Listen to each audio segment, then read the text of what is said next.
Hello, everyone, and welcome to another episode of Prose Notes, a graduate writing podcast. Today, it's just me, and what? Wait, who's that? It's Eden. My God, hello. Hello. Nolan is not going to join us today, but instead, I have one of our fabulous graduate writing consultants. Eden, how's it going? It's going, it's uncomfortably warm for February. It is. But, my little Minnesotan heart will have to just accept it. Although I'm sure some snow will appear at some point in the spring, as is tradition. Mm-hmm. But yeah, I'm good otherwise. How about you? We're going to have like up and down weather soon, and it's going to be really upsetting. I've lived here for like 3 years. I get it. Yeah. Eden, before we kind of get into the episode, tell us a little bit about yourself. Well, like Samantha said, I'm one of the grad writing consultants at the Writing Center, and I work in a number of different capacities in addition to that. So I also work as a graduate writing facilitator for the writing groups and a CDG or consultant development group facilitator as well. But aside from that, I'm a PhD student in musicology. Hell yeah. I am officially ABD this Hell semester. Yeah. Woo! Woohoo! Just don't mind my sad little woo. It's wonderful and terrible and exciting all at once. Well, that's why you're here, to talk about talk about grad school. To talk about all the things I've been through and the things I'm about to go through. Yeah, little bit of trauma bonding. Oh, what? In grad school? No, I hadn't heard of that. Of course not. Well, Eden, you wear many hats, but I am glad that you are putting on a podcast hat now, because that's always a cool thing to don. No, it's super cool. I'm excited to do some of the editing for this and to be on this episode. Hell yeah, we love it. It's a good time. Well, of course, before we actually jump into our episode topic today, we're going to start with our little goof and gaff. Today, we're going to be talking about our favorite side characters. Who cares about our leading dudes and ladies? Nah. It's time to talk about those randos. Oh, yeah. The people who are in like one episode or maybe two. They have 3 lines and you're like, absolutely. Yep. We love them. Eden, who's your favorite minor character? All right. So, y'all, I've been rewatching Game of Thrones. And there's a character who I resonate with because I love baking and this character loves baking. And his name is Hot Pie. Hell yeah. We love Hot Pie. I love Hot Pie. It's who I want to be when I grew up, really. He makes that beautiful little, like, wolf the piece. dire wolf meat pie. Yes. I could never. But at the same time, it's so cool. And, I love baking. I'm the kind of person who swears off my PhD program every once in a while and says, I'm going to just open a music-themed bakery and no one can stop me. And amazing. I am Hot Pie. Yeah. It's who I am now. I love that. How about you? So esoteric. So I am replaying Elden Ring. Love it. There is a character that you meet fairly early in the game, kind of right before you get to Godric's castle and right before you get to Margit, who's this girl. I forget her name, and this is embarrassing, but I forget her name. She's sitting on the ground, and she's like, oh, the grafted king, he turns us all into chrysalids. It's disgusting. But it's a whole thing. She has this line that I quote almost daily where she goes, I'm nothing but a craven. I'm nothing but a craven. I'm nothing but a craven. I love and that. I say it almost every day. I think I know I haven't played Elden Ring, but I know what character you're talking about because I have watched many YouTubers, play through episodes. She's the one who ends up being the spirit tuning girl. That's yes, right. Okay. I forget her name. Like I said, haven't played it, so unfortunately. The best side characters are the ones that you don't remember. Yeah.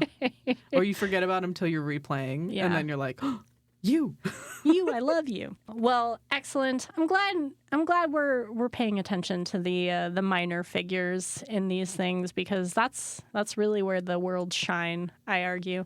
And also, part of the reason I like this little prompt is because us writing consultants, we're kind of like the minor characters in your writing experience. Oh, 100%. It's not about us. It's not about us. We do not have main character energy. No, we don't.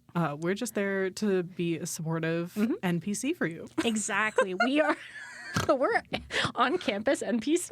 You just interact with us. You show up at the writing center for your appointment and you're like, I'm here to see Eden. Yeah. And then I'm sitting there and I go, hello.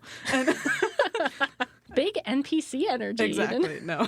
Well, hopefully today you'll see that Eden is her own major character. Oh, Lord. That she has a personality and a life behind the work that she does. But today we are going to be talking about coursework. So this is a episode series that we're hoping to do called Grad Time, where we're going to explore some of the periods of graduate school and how they shape our understanding of writing, how they shape our understanding of our own degrees, and really what kind of happens during this time of graduate school. So coursework is often the first period of graduate school and often the period where you're kind of learning the most, I suppose. You're figuring things out. You're figuring out how your program works, who you are in that program, and kind of where you want to go when you're not doing the classes anymore, because they only last usually around 3 years for most people. Yeah.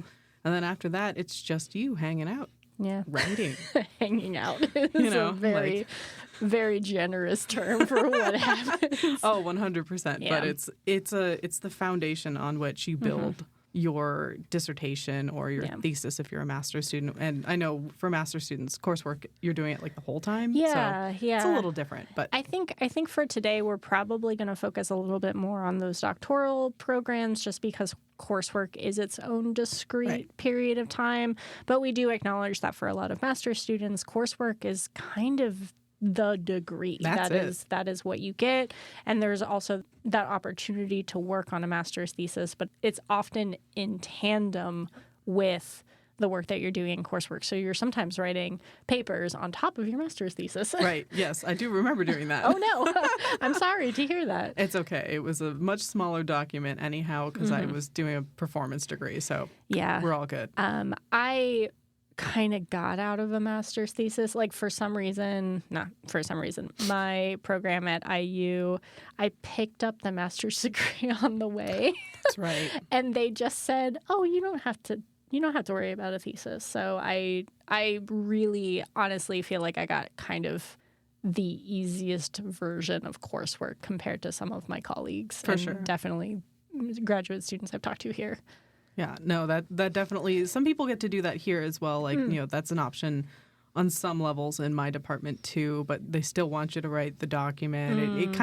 It gets a little messy when you're doing it that way. But when you're just doing the PhD, it's far more straightforward on a lot of levels. Yeah. So, Eden, why don't you tell us a little bit about what coursework looked like for you, either during your master's program or kind of at this point in the doctoral program? Yeah. So because I've been in music through my entire, bunch of degrees, bachelor's through what I'm doing now, a lot of it has looked somewhat similar across the years. But I'll just talk mostly about my KU experience because it's pretty close to kind of what I got to do in my master's as well. I got to take a number of different kinds of classes, seminars, lecture-based classes. And then because music, I got to take some music theory classes, which end up being a lot of projects in terms of actually writing your own music. And I'm not so good at that, so I didn't take so many of those. But it really just meant that there were 3 kind of major themes where I was either doing a lot of reading, a lot of discussion based on readings. Wow, really? Yeah, right. Or I was attending lectures and then applying what I learned in assignments that had me actually applying the music theory, writing out, 18th century counterpoint, weird stuff like that, no parallel fifths, you're not allowed. So doing kind of all those kinds of weird things, and that's going to mean nothing to most of you. If we dug into anyone's fields, what they did in coursework means nothing to anyone else. Exactly. So, but I do see seminar and lecture as kind of 2 overall classes, 2 types of classes that I feel like most people have to take, especially in their PhD. So that's kind of the basics of what I had to do here. And we can definitely get into more specifics of what kinds of assignments were related and that kind of thing too. But did you have a similar experience? I did. My coursework, I kind of categorized, much like you said, into not lecture classes, but I considered them survey classes. Sure. So I had those, they were often 500 level kind of like overviews of a particular genre or a particular time period. So there was the Renaissance class, there was the medieval lit class, and so we were kind of focusing on broad strokes for all of those genres and time periods. Then we had the kind of more focused classes, which tended to be like the 600, 700 levels. And those were like special topics, but still broad enough to almost be a survey with a particular focus. The 700 levels were our seminar classes. So those were often hyper specialized topics. They were often topics that, I don't know, the faculty member was going to write a book on soon. And so we were kind of this test subject for the material and the ideas that our faculty members were developing. And each of those classes kind of had what I would consider like a very clear gradient of expectations. So 500 levels, very easy.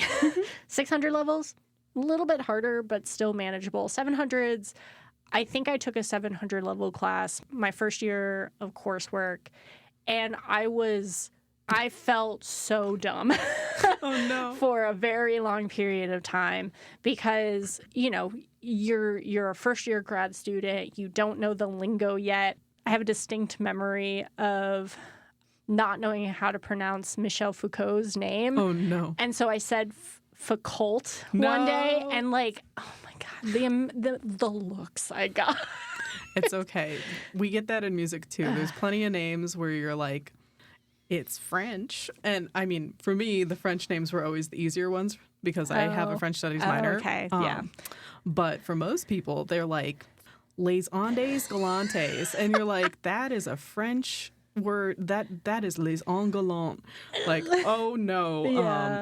I had a friend who, bless her, she like took Italian and Spanish and and German, so French was very, you know, out there because you don't pronounce anything. Yeah, it was Greek to her. Straight up. And so I will forever poke fun of her because that was her thing. She would say les Andes galantes, and it's most definitely les Angolants. So don't worry, it happens. But such a moment for kind of that, you know, that intro to grad school vibe of like, oh, I'm dumb. Oh yeah, you get there are checks and balances, and that was a check. Yeah, absolutely. But I survived that class, which was great. I don't think that paper, the paper that I wrote for that class was very good, but yeah, I survived. Yeah, I mean, not every paper is going to be like the crown jewel of your academic achievement. Like, it's just one of those things. Sometimes you just write a paper for the class. Now, you said that you were taking some classes that were connected to your research and a lot that were kind of not connected. So did you find that the work you did during coursework was helpful in preparing you for the dissertation? Because you're now ABD. True. In some ways, yes, and in some ways, no. Doing a lot of the papers taught me how to be a better researcher on a fundamental level.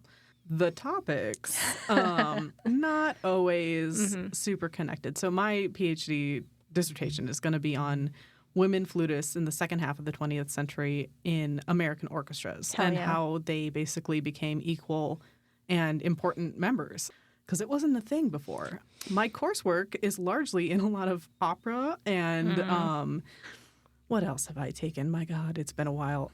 I took, classes on medieval period in, music history, the Renaissance, Baroque.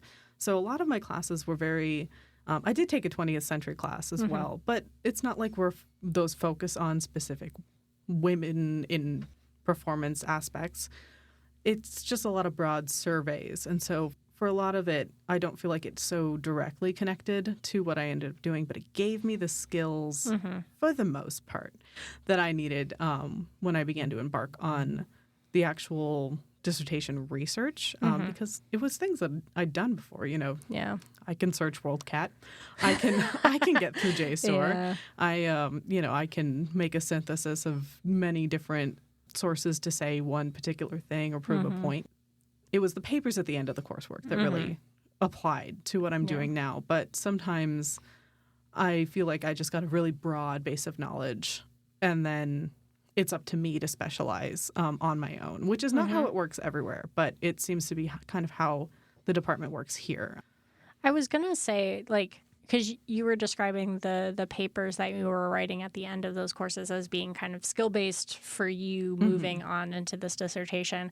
I've found that the papers that were asked of us in my program, they were often categorized in like a couple of ways. Sure. There was the conference-length papers, so literally like write a paper that you could present to a conference, which I always found a very effective way of kind of getting people to think about very discrete, very specific idea, not kind of go off on these crazy tangents. And hey, if you like the paper enough, you could present it at a conference. And then there were what they called article length or article quality papers, which tended to be like 25 to 30 pages, sometimes a little bit more. And it was supposed to be like a broader project or kind of research dive into a particular topic or argument, except for the fact that articles are not that long. I thought that it was an interesting way of kind of developing out those research skills.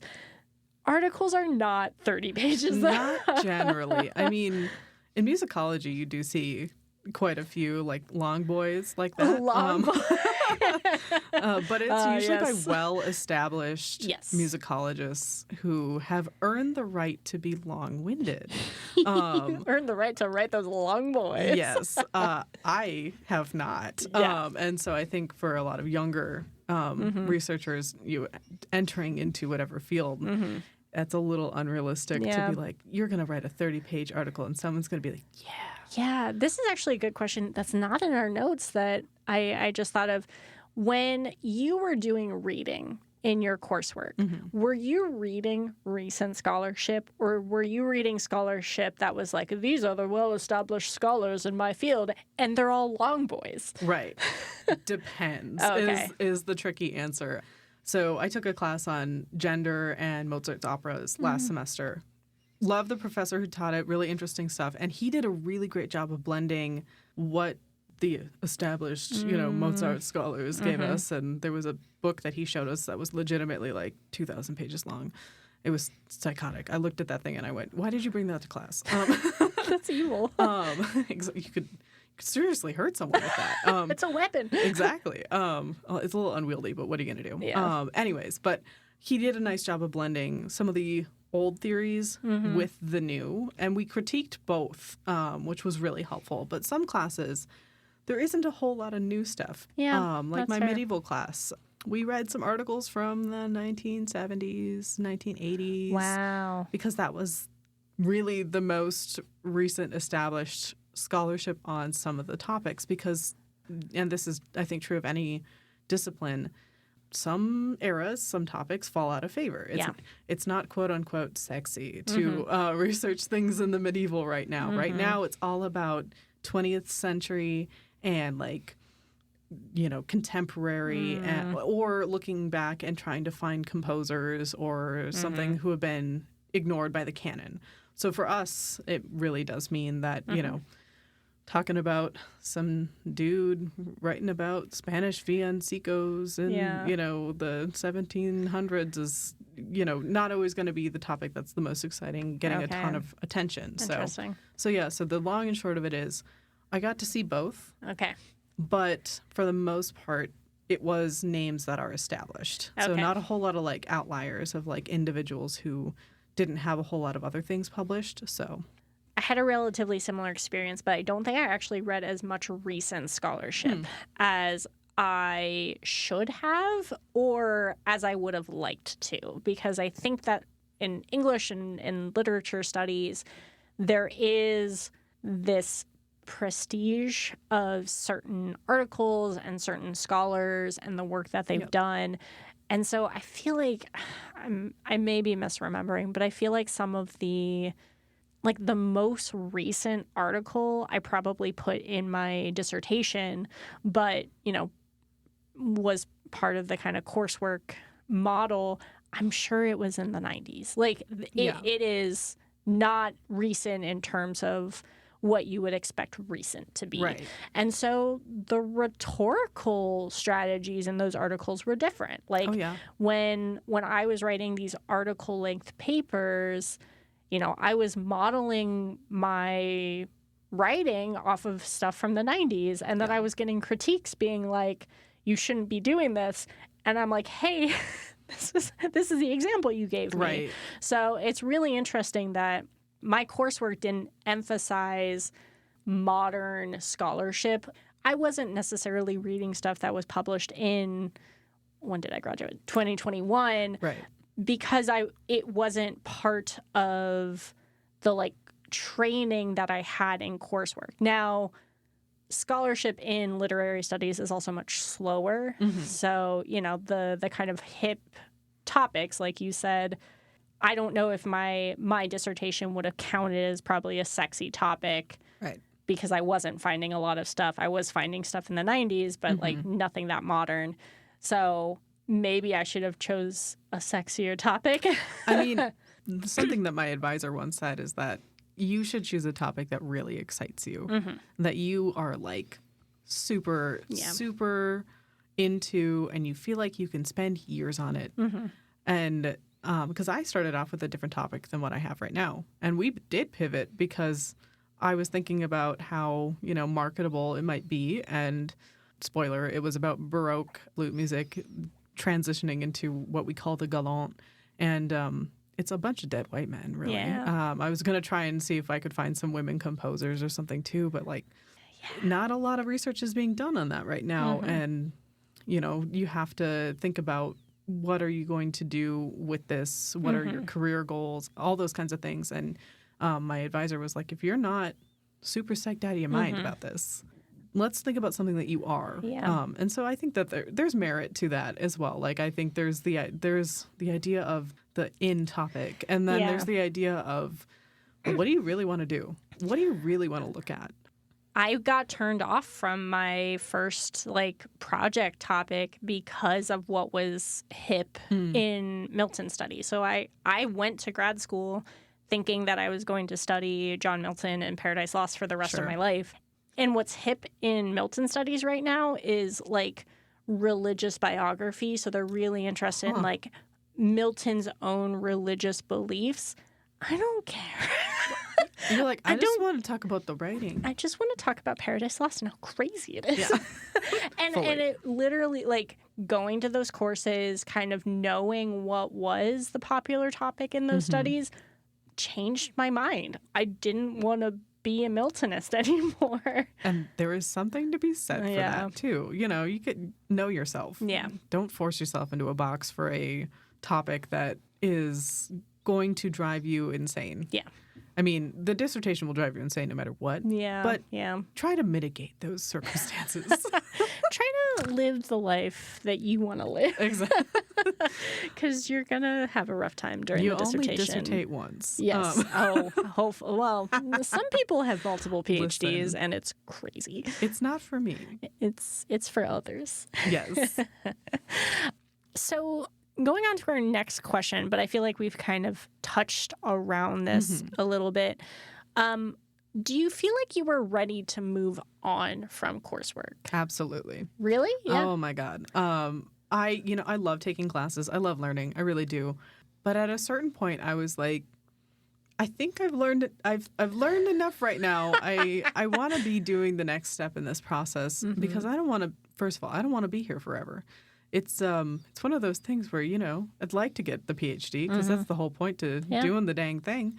But I did feel ready, and I did feel like especially with the guidance of my advisor that it was time. You know, we kind of had some frank discussions, and I actually, you know, did an independent study to settle my topic with him for my dissertation. So when I had begun doing that, I think I had begun to kind of shift away from the mindset of like, I'm in classes right now. I need to be, you know, taking care of these classes and only thinking about those and, you know, doing my GTA stuff too or whatever. And I started to kind of shift away in part because I was starting to think about these larger projects. And so for me, I did feel ready in part because I'd taken pretty much everything we had to offer. I've taken every class. Well, kind of. I took medieval through Baroque history courses. That's all of it. Well, I didn't take the Romantic class. No. I took 20th century. I took... I was admitted on kind of a provisional basis because I was a performer before I was a musicologist. And so I had to take some extra credits. Oh, Instead of wow. making me do an additional master's, they were like, all right. We see that you're a strong writer, but we need you to have some more background. Interesting. So they were very kind and, gave me that caveat instead. So I'd taken 4 seminar classes, which meant that I'd seen 4, different professors talk about their specialties, and I'd done a lot about opera, and that's kind of a lot of what's being offered at KU in the music department right now. So I felt like I had kind of been through it all with like one exception. And I was like, you know what? It is time. It is time. not to be quoting Lion King here. No, absolutely. But yeah, for me, I was like, yep, this feels right. I feel ready to step out.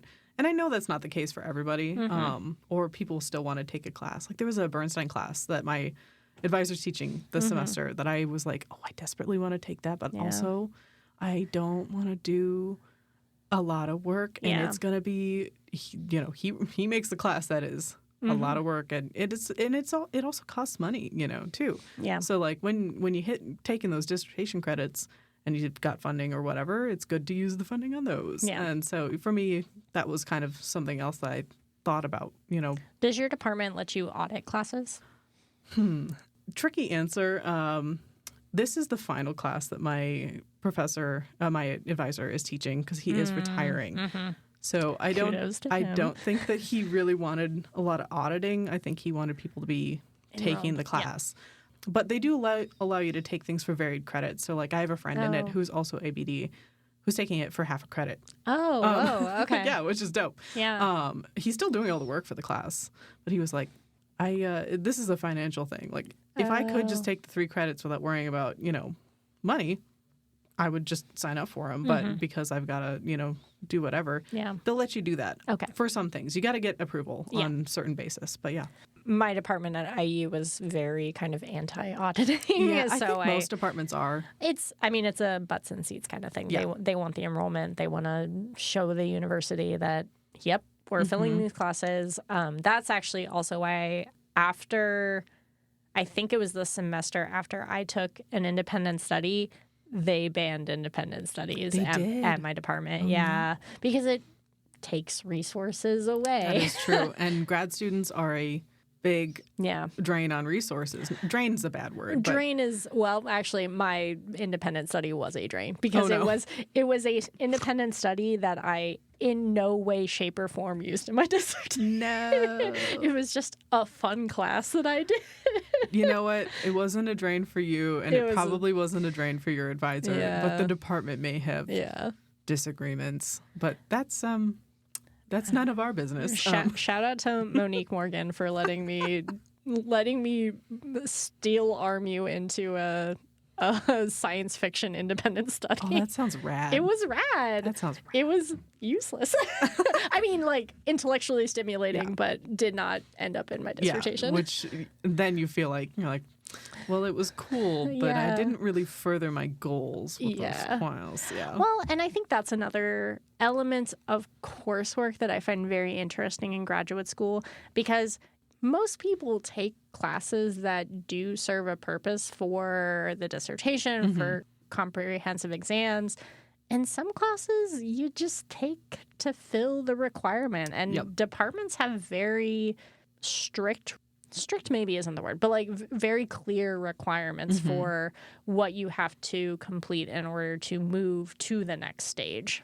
Yeah, no, and that I would say that's true across the board. And like you do get electives that you can do whatever with, and for some departments, like for me, I took flute lessons for a semester. And that's an elective that will count. And I got to just take extra musicology classes that counted as electives. But at the same time, they also kind of encourage you to stay in your own department, weirdly, which I think is not always the coolest thing. I think we could do a lot more Yeah. reaching across and getting different ideas. I had a friend who did take a nationalism class through the history department, and now that's a big part of his dissertation. He's doing his dissertation on like identity and nationalism and like how that happens in a specific composer. So like those can be really great classes. Those electives that students are free to do whatever with, they can be really effective, but we don't do a great job of telling students that they can really do whatever they want with them. I feel like interdisciplinarity is such a such a like unique opportunity for students in coursework, but there is that intimidation factor of, I mean, I would be scared to take a class in the history department because I know their way of thinking is different enough than mine that, or my training at least, that I feel like I would have struggled in a like history class. I took a class through the French and Italian department at IU that was like on Erasmus, and that was one of the hardest classes I took at IU because it was taught by a faculty member that I like didn't understand his expectations. Like I was writing papers that I was like, this is good literary scholarship, and he was like, this is not good, this is not good, like French scholarship, basically. Right. And I was like, what am I supposed to do? And it was a really tough, I remember it being a very tough class for that like interdisciplinary difference, even though I really wanted that. I wanted the ability to say, well, I've done this type of work over in a different department, over in a different discipline. And I feel like there's a lot of students at KU who are trying to get some interdisciplinary experience, but then having difficulty coming back to their home departments because their advisors are like, oh, well, I don't know what you did over there. Right. They're like, what is this thing that you call history? What are you doing? Come back to us. What are they doing over there? You lost child. Get over here. You're like, no, but I learned something really cool and valuable. Yeah, no, that's definitely hard. Especially, I just wish we were more understanding about it in general. But at the same time, we are two people who can't necessarily change the system. No. Try as we might. Oh, Eden, we can't. I'm working on it. I thought the point of this podcast was to fight. I mean, I'm secretly the provost. No. What? Oh my God. Can you imagine? Plot twist. Plot twist. You're the provost. Right? We talked about you being poor. You're not the I lied. No. Oh my God. Just kidding. I genuinely GTAs and all that. Yeah, no. But it's coursework is one of those things that you can reach across campus if you really want to.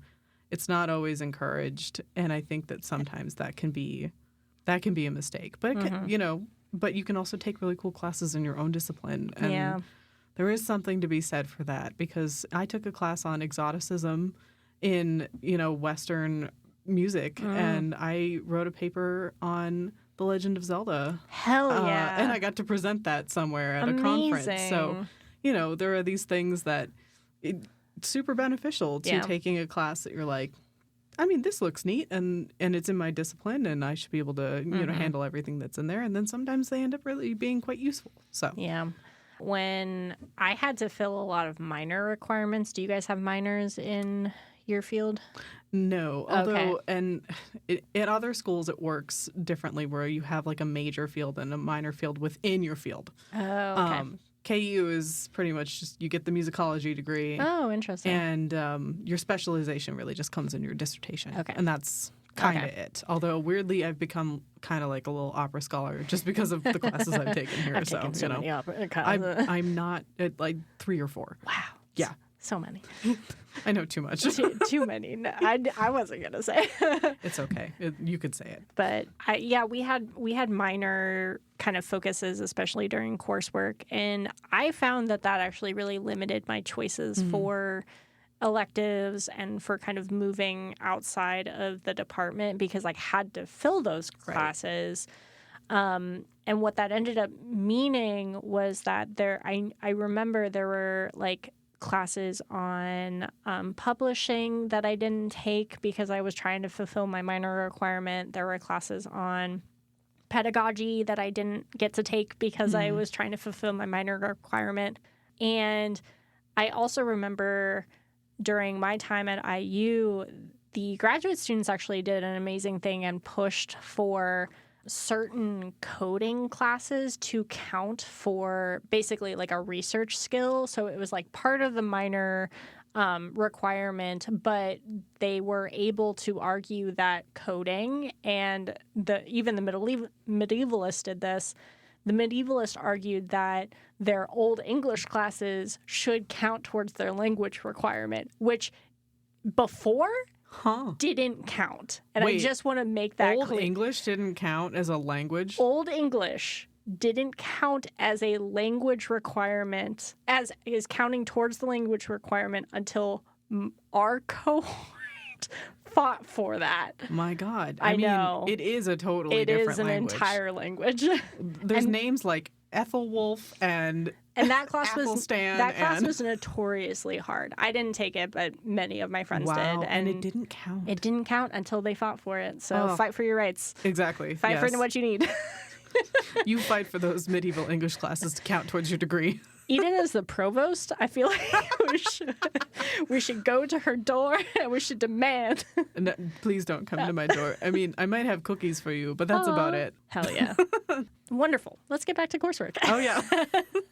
So I feel like this is maybe a nice way to end our conversation. I feel like this has been incredibly interesting and illuminating for just the variety of coursework experiences that are out there. Also, fight for your rights. Fight for your rights. What advice do you have for graduate students who are currently in their coursework? Just get organized. I cannot stress that enough. It's something that has taken me a long time to figure out what systems work for me, but there's something to be said for scheduling in your time, especially. That's something that my Google Calendar is colorful, and everything related to the Writing Center is green, and everything related to my GTA is purple. And, I color code things. I put things in my calendar, including lunch, but I also put in reading time, and I'm going to spend an hour on my dissertation this day, whatever. Sometimes just scheduling out your time can be really effective. But also, many of you, out there will be in 2 to 3 classes, and the reading load can get really kind of gnarly. Especially if you're reading those long boy articles. The long boys. The long boys.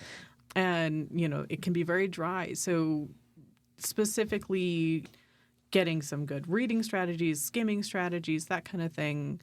Find what works for you for your time, because that is a very limited resource, and there are a lot of demands on it. So for me, my biggest thing is find a way to get organized, and whether that means everything is scheduled out for you, whether that means Post-it notes around your apartment, like that Charlie Day meme where the conspiracy board. Fully. Full conspiracy board, but it is graduate school. Right. And it is a conspiracy. So, yes. If that's what works for you, you have to find your path through it, because there's no other way to kind of get through certain times in your coursework, because sometimes during your coursework you're also going to be taking qualifying exams or comprehensive exams at the end or what have you. And boy, if you're studying for large exams like that, and also you're in 9 credits of coursework, and also you have a job on top of that and all that kind of stuff, there's a lot going on. And you do need to sleep.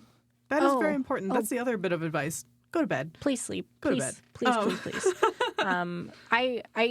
I love that. I also want to kind of jump off that, because I think there's a little bit of a ramp up with regard to kind of time management and self-management in graduate school. And in your coursework, you're going to have a syllabus. You're going to have your deadlines. There's going to be a calendar that's kind of set for you.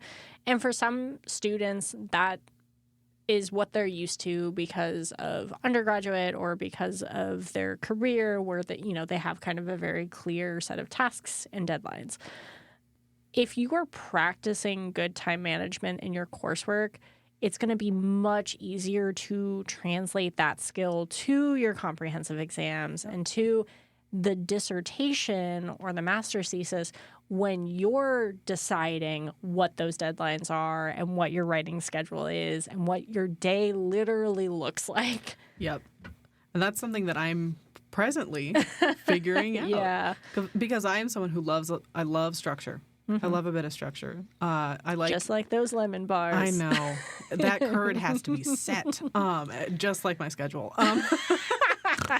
Anyways, but it is a very real thing that I'm trying to figure out my balance, my balance between responsibilities, at the writing center as at my GTA, to my dissertation, to very specific parts of my dissertation, because I had recently been thinking about way too many big things. Oh, yeah. And so sometimes thinking about all of the smaller tasks or just a single smaller task can really help. Yeah. And so for me, that's what, I've been negotiating this semester, and I'm hoping by spring break I will have the flow. Because the flow will happen. You just have to find your path to it. Yeah. And that's something that my advisor and I have talked about a lot. It's nebulous right now. And I am grateful for having things on campus to have to go to, so that it's not just me every day going, all right, so I'm going to dissertate. I'm doing it. I'm going to do it. And then I make a cup of coffee and I sit there and I go, yes. as I look at sources from 1970 about women and music. I love this image of you. It's shockingly accurate. Yeah. It's not, I'm hoping we can move past this image to a much more we're productive not a image. visual medium, but I'm really digging this. I mean, we all have to picture ourselves, going through these kinds of things. But I'm glad that I could paint the picture of how my life works for you. Just for the socials, let's snap a quick pic of that look, and then post it. Exactly, right? Post it in advance of this episode. Yes, I think there's so much flexibility, too much flexibility at the dissertation stage, and getting into very good habits during coursework will make that transition a lot easier. I think my advice for graduate students who are currently going through coursework is to see those deadlines. So I know I've got a paper due the week before May. For 2 of my classes. I feel like there's a lot of... I feel like it's normal for students to go, I can start that the week before or a couple of weeks before. I would recommend starting projects as soon as possible. And it doesn't mean you have to finish them but way before the deadline. But thinking about those ideas, starting a little bit of research... maybe typing down some notes every once in a while of oh, that would be an interesting, analysis or way to think about this data. If you can start getting in the habit of doing a little bit now in preparation for deadlines and preparations for big projects, that's working on a dissertation. That's setting yourself up for success down the line in a way that's actually going to make that writing process a lot easier, because you're not waiting until that week to say, shit, I got to write 20 pages. And believe me, that is a painful thing to do. Yeah. Don't do it. It's a canon event. But, it is a canon event. We all do it. But there are ways to not feel that again. Yes. And I want to echo that sentiment. And you never know, because that's the kind of thing that can turn into good just research habits. Yeah. I have begun jotting down ideas that I'm having about random projects that I want to do, and it's a nice little way to have something come back to when you do have the time to work on it. And that is building the skill for the dissertation later. And honestly, it will save you a lot of grief. Yeah. And it may also save you from a topic that there isn't as much research on as you thought there was, or it will save you from having too broad a topic. That is absolutely a thing. Canon event for Samantha. Yeah. I think for everyone, really. Yeah. I mean, sometimes we just pick something that we're like, it's enormous. I want to write on this huge topic that I can never possibly synthesize in, what they're asking for 12 pages or whatever it might be. It's, there's something to be said for doing a little pre-research, doing a little like putting some feelers out there and be like, dip your toe in. What's going on in this topic? Doing it early will save you a lot of grief. And if you do it early and you find there's a bunch of long boys, then you can start the reading process. Got to read those long boy articles. Yeah. I hope that any of our listeners who are currently in coursework know that people have done this before.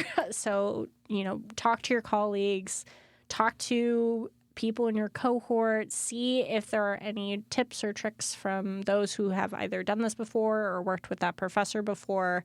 We can use the community to make our lives easier and to give us better strategies for approaching a lot of just the kind of, nuance of being in classes again, and being in specifically graduate level classes where the expectations are a little higher, and sometimes you do have a little bit more expectation put on you to set the goals and set the deadlines. But I think coursework is also a fun time in graduate school. I remember many of my courses very fondly. Granted, some I hated, and again, canon event. Yeah, there's no avoiding some of those classes too, and but some of them can be very cool and things that stick with you. And professors will be people who you're like, wow, that person is so cool, and they do such interesting research, and I'm really glad I got to learn from this person. Yeah, and I think that there's something wonderful in the coursework for that too. Yeah,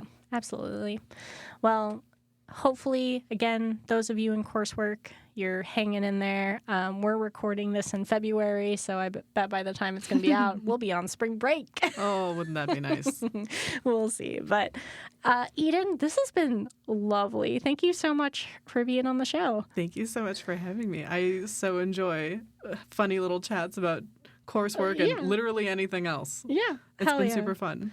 Well, hopefully we'll have you back on soon. Of course. That'd be great. I'd love to get an update on the dissertation. If I'm still sitting in my apartment going, yes, you'll know that I have not made any progress. But let's hope that the current things that are happening in it right now continue to progress, because that's the whole point of the dissertation. Yes. Progress and then finish it. A done dissertation is a good dissertation. The best dissertation, really. Yes, the best dissertation. All right, everyone. Well, we are signing off. Thanks again for listening. And as always, happy writing.